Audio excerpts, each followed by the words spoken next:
అందరికీ నమస్కారం. మీ వెంట్రుకల్ని ఎవరికీ ఇవ్వకండి. అది చాలా డేంజర్. అయితే ఈ కాలంలో అంత పెద్ద పట్టింపు లేదు.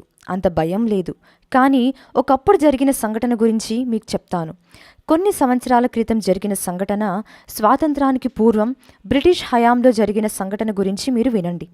ఇది చాలా ఆశ్చర్యకరమైన సంఘటన. ఒక ఊర్లో 16-20 సంవత్సరాల వయసున్న అమ్మాయిలు అదృశ్యమైపోతున్నారు. ఒక కుటుంబానికి సంబంధించి అలాంటి అమ్మాయిని ఎంతమంది ఉన్నా ఒక్కో సందర్భంలో అదృశ్యమైపోతున్నారు. ఎందుకలా అదృశ్యమవుతున్నారు ఎవరికీ అర్థం కాలేదు. అయితే ఆ ఊర్లో ఒక శివాలయం ఉంది. బ్రిటిష్ రాజు యొక్క భార్య శివాలయం నిర్మించింది.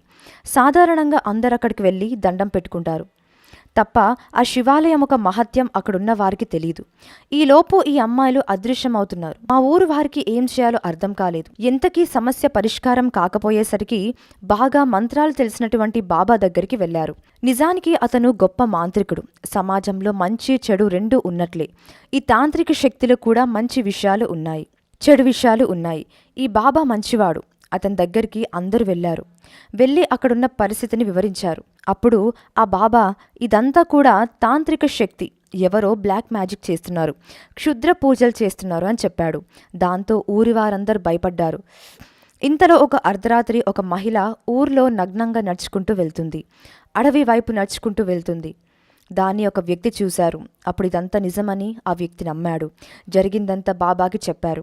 దాంతో బాబా ఊర్లోకి వచ్చి చెట్టు దగ్గర కానీ ఒక మంత్రశక్తితో తంత్రశక్తితో పూజలు చేయడం ప్రారంభించాడు.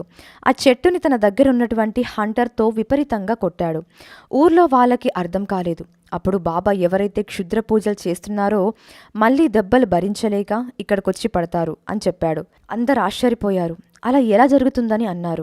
ఇలా కొడుతూ ఉండగా ఒక 20 నిమిషాల తర్వాత ఒక వ్యక్తి దెబ్బలే హించుకుంటూ వద్దు వద్దు అని అరుచుకుంటూ ఆ చెట్టు వద్దకు వచ్చి పడ్డాడు. అప్పుడు బాబా ఆ వ్యక్తిని అడగగా, ఏం చేస్తున్నావు, ఎందుకు చేస్తున్నావు, ఊర్లో ఉన్న అమ్మాయిలను అందరూ ఎందుకు మాయమవుతున్నారని ప్రశ్నించగా, ఆ వ్యక్తి నేను క్షుద్ర పూజలు చేస్తున్నాను, నాకు నిద్ర పూజలకి పెళ్లి కాని అమ్మాయిలు కావాలి, అందుకే ఈ ఊర్లో బిచ్చగాడు వేషంలో తిరుగుతూ అమ్మాయిలు ఒక జుట్టు సేకరించి వాళ్ళపై పూజ చేసి వాళ్ళని నగ్నంగా అడవిలో ఉన్న దగ్గరికి రప్పించుకున్నాను. వాళ్ళు నేను పూజించే అమ్మవారికి బలిచ్చానని చెప్పాడు. దాంతో ఆ ఊరి వారందరూ ఎంతగానో బాధపడ్డారు. అప్పుడు కూడా శివాలయానికి వెళ్తామని చెప్పారు.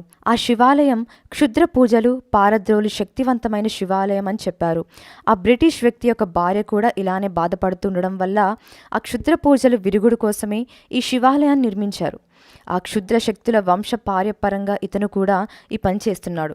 శివాలయానికి వెళ్లి ప్రార్థిస్తామని చెప్పారు. శివాలయంలో పూజలు ప్రారంభించగానే రుద్ర పూజలు చేసిన వ్యక్తి యొక్క శరీరం నీలం రంగులో మారిపోయి అతను నేల మీద పడిపోయాడు. ఆ తర్వాత అతని శరీరం కట్టెలాగా అయిపోయింది, బగబగ మండిపోయింది. రుద్ర పూజలు చేసిన వ్యక్తి ఆ శివాలయం యొక్క మహిమ వల్ల పూర్తిగా నాశనం అయిపోయాడు.